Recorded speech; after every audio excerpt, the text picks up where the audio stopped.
What if I told you there are vines growing right now, some probably within a mile of where you're sitting, that pack more protein per gram than a ribeye steak?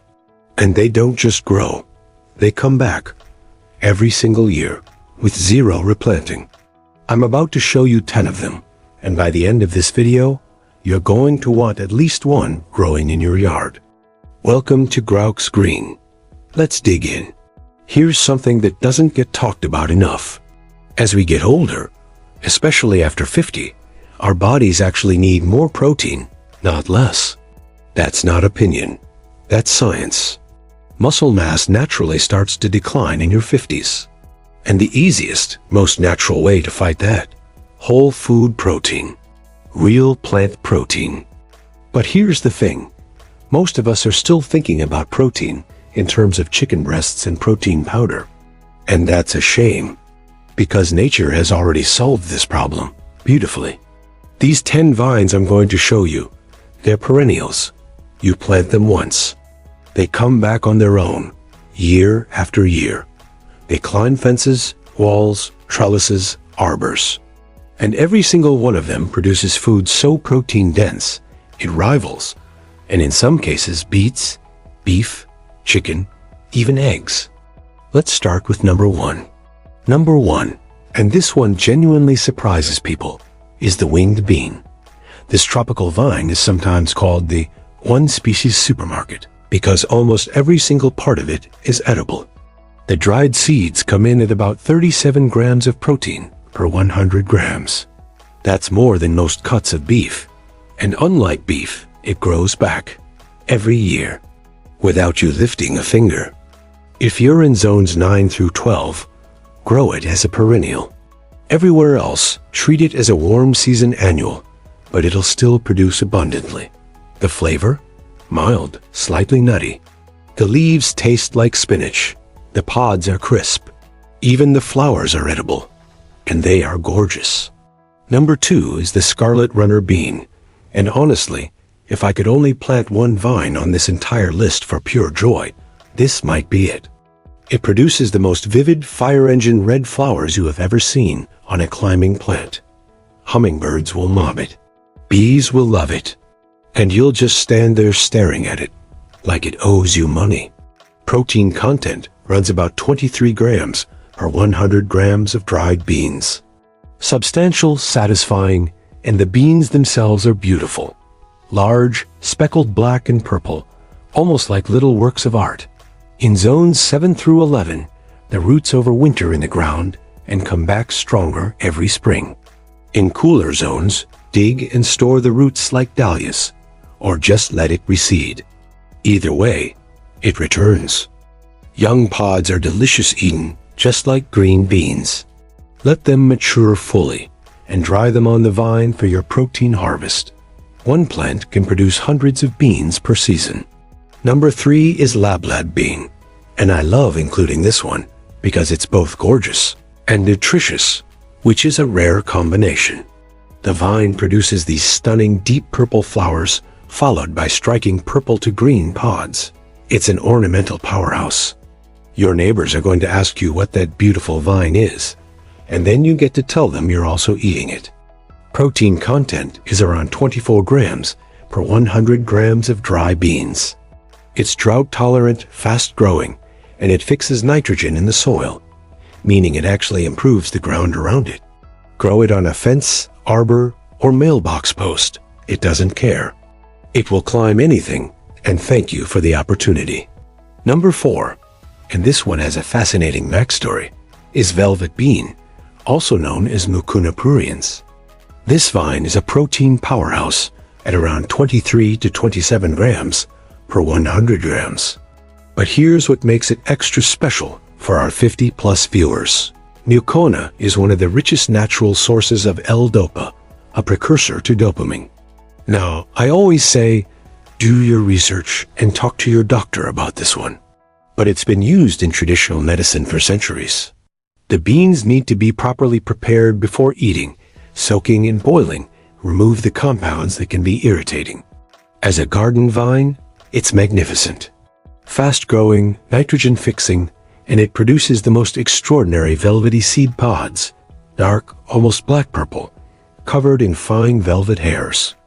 Number 5 is one you probably already know, or at least know by name, the Black Eyed Pea, Vigna unguiculata.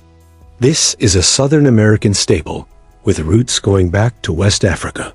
It's resilient, heat-loving, and honestly, one of the easiest protein vines you can grow. About 24 grams of protein per 100 grams of dried bean. In the deep south, zones 9 and warmer, it can behave as a short-lived perennial, coming back from roots. Elsewhere, it's a vigorous annual that self-seeds reliably. Young pods can be eaten like green beans. Dried beans are protein powerhouses. The vines fix nitrogen. They tolerate drought. They grow in poor soil. They ask for almost nothing and give you everything. Number 6 is close cousin to our loblab, the Purple Hyacinth bean. And I'll tell you, if you want one vine that does it all, this is a serious contender. It can grow over 100 feet in a single season. I know, that sounds extreme. But that means in terms of biomass, in terms of leaves and beans produced, it's incredibly productive. The deep burgundy purple pods are absolutely stunning against their green foliage. They're used ornamentally throughout the south and southeast. But those pods, when dried, are serious protein. Important note, the raw beans contain toxic compounds, so always cook them thoroughly. But once cooked, delicious, nutty, filling. Number 7 is one that might surprise you, because most people only know it as Jicama, that crisp, white root you find at Mexican restaurants. But it's actually a vine. The yam bean vine, Pachyrhizis erosus. It's perennial in zones 9 through 11. It climbs, it flowers, it produces those beloved crisp tubers, and the seeds are high in protein, around 27 grams per 100 grams dry weight. Note, the seeds and pods contain rotenone and should not be eaten raw. The tubers are completely safe and delicious, crisp, slightly sweet, like a cross between a water chestnut and an apple. In your garden, this vine pulls double duty. Above ground, it's beautiful foliage. Below ground, you're growing your own Jicama. Number 8 is absolutely my personal favorite for pure beauty, the passion fruit vine. And I put it on this list because while the fruit itself isn't super high in protein, the leaves are remarkably nutritious. Passion fruit leaves contain a meaningful protein content alongside potent antioxidants, B vitamins, and compounds that research suggests may support sleep and reduce anxiety. For our 50-plus viewers, that's worth knowing. Now, even if you never ate a single leaf, this vine earns its spot in any yard. The flowers are honestly some of the most extraordinarily beautiful flowers on earth. Every single bloom looks like it was designed by a committee of angels.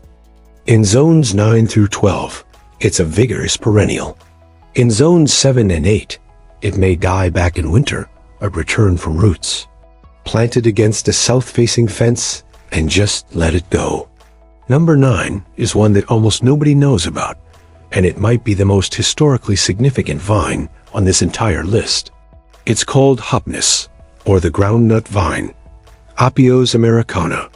This is a native North American perennial vine that sustained indigenous peoples for thousands of years, and it's said to have kept the early Pilgrim settlers alive at Plymouth. That's not exaggeration. That's documented history. The tubers come in at about 17 grams of protein per 100 grams, 3 times the protein of a regular potato. They taste remarkable, nutty, rich, slightly sweet, like a cross between a potato and a chestnut. Hardy to zone 3. It grows wild and moist, partly shaded areas along streams and forest edges throughout the eastern U.S. Plant it once, and it spreads gently, forming a colony. Purple-pink flowers in summer. Truly beautiful. And number 10. I saved this one for last because it's going to surprise you, maybe even challenge you a little. Kudzu. Yes, Kudzu, The vine they call the vine that ate the South. I can hear some of you already, and I understand. But hear me out.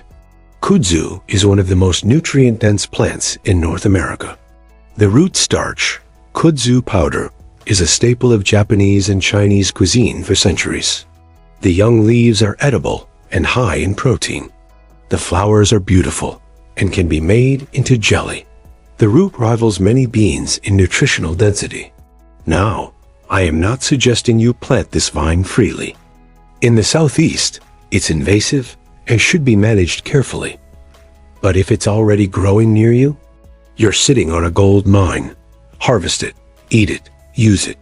Young leaves can be steamed or fried like spinach. The root starch, available as kudzu powder in health food stores, is used as a thickener and digestive aid. It's a protein source with a story. So there you have it. 10 extraordinary vines, all of them perennial or near perennial, all of them high in protein, all of them capable of transforming a fence, a trellis, a garden wall into a living food source. Here's what I want you to take away from today. You don't need a farm. You don't need acres.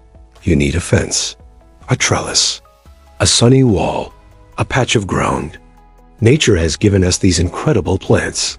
Plants that work harder than we do, that come back stronger every year, that feed us real whole protein without the cost, without the environmental impact, without the grocery store. And if you're over 50, this matters even more. Because the research is clear. Plant proteins, especially whole food plant proteins, support healthy aging in ways that are genuinely remarkable. You know, there's something deeply satisfying about growing your own food. Something that I think we've lost a little bit in our modern lives.